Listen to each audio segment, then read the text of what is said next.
Good evening, everyone. This is what the greatest man who ever lived taught. But before I tell you what he taught, listen to what his half-brother James says at James chapter 1, verses 2 through 4. He says, "Consider it pure joy, my brothers and sisters, whenever you face trials of many kinds, because you know that the testing of your faith produces perseverance. Let perseverance finish its work, so that you may be mature and complete, not lacking anything." So for those who are followers of Christ, you are going to go through trials and tribulations, and those things are good medicine, and they're for our good. This perseverance matures us, and it completes us. Now listen to what the greatest man who ever lived said. This is found in Matthew chapter 5, verses 11 and 12.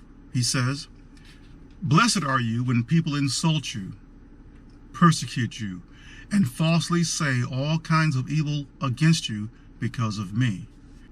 Rejoice and be glad, because great is your reward in heaven, for in the same way they persecuted the prophets who were before you."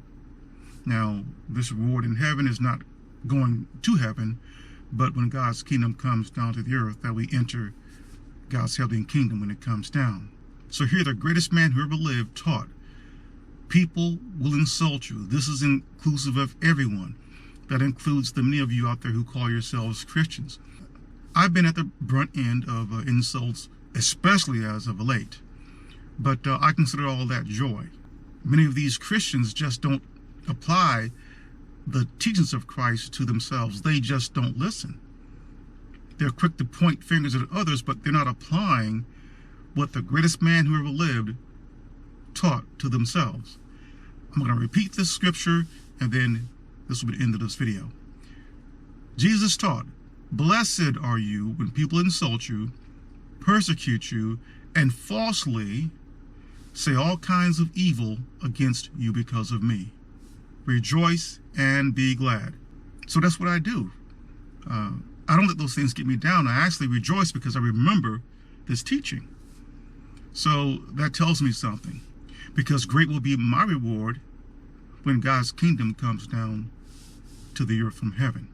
And I know that it was in the same way that these people, persecute the prophets who were before you. So I'm speaking mainly to Christians here, that many of you really need to tone it down and humble yourselves before God.